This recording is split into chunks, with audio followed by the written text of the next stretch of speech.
Good morning and happy Thursday. Hope you're having a good week.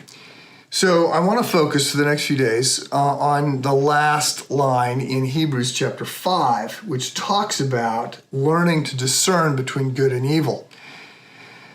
When I wrote Future View 3 or 4 years ago, I talked about monsters under the bed.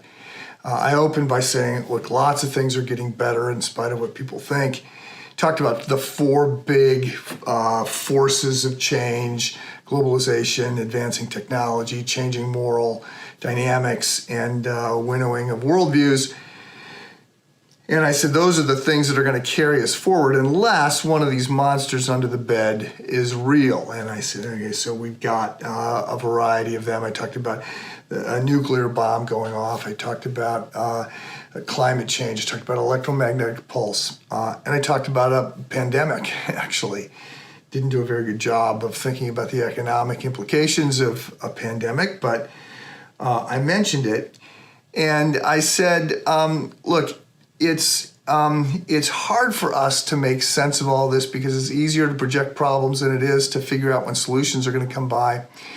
But my biggest concern is the sort of collective set of problems. So there is weather disruption that causes problems along the coast that leads to some political instability, that leads to global conflict, that leads to nuclear bombs. It leads, it's sort of an unfolding of a bunch of things. And I said, it's hard to know about all this stuff, but I do think we've got to be more discerning and wise and sort of pay attention to this. So I said, I don't want to sound like Chicken Little, but I want to just be alert. And I think there's a passage here that calls this out. So I'm going to read Hebrews chapter 5, starting with verse 12. For though by this time you ought to be teachers, you have need again for someone to teach you the elementary principles of the oracles of God, and you have come to need milk and not solid food.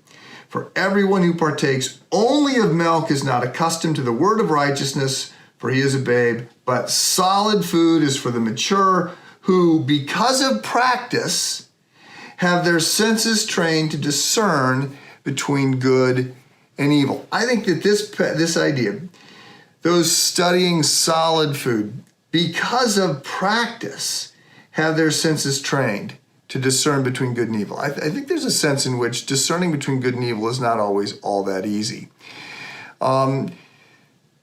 I will certainly say, as a pastor, it's not always easy to figure out how to respond to a situation. Do I exercise grace or do I exercise law?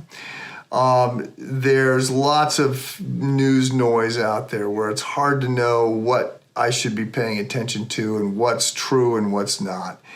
We've got a globe that is so big right now where you're paying attention to everything that's going on everywhere. It can be overwhelming. And all of that aside, it's important to recognize you and I are living in a time where a sense of right and wrong is eroding.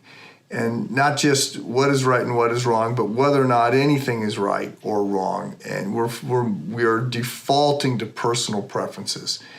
And some of this is because we're in a culture that is not being handed down, it's more being handed up. As opposed to the older, the wise, the mature sort of reflecting and giving advice down to those that are younger, our culture is being set increasingly by younger and younger people.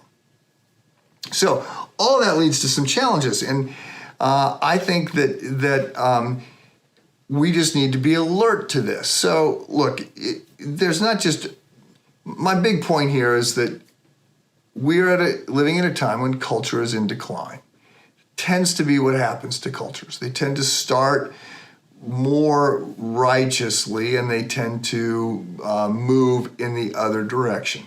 Now, this is challenging to talk about because, first of all, the U.S. is not just one culture, it's all kinds of cultures. And secondly, it's not like things were great in the past. Those that long for the good old days are almost certainly white men.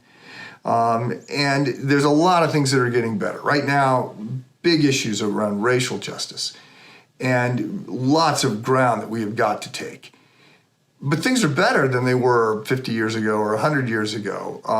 So there's improvement happening. So it's not, this is not an easy issue to just say everything is clear cut. But I do think we need to understand that part of the reason to become wise, part of the reason to be a student of the Bible is so that we have more objective standards to the things that are going on around us. One of the purposes of the law, so Reformed theologians will talk about three purposes of the law. One of them is so that we can see our own sin. One of them is to help civil government know how to lead. The third one is that Christ followers, redeemed people, would know how to live life and how to serve and what to be working towards. But we've got to have these objective standards that come not where we get our bearings from our culture, but where we get them from God and the Word of God. So we're going to keep talking about this tomorrow. Have a good day.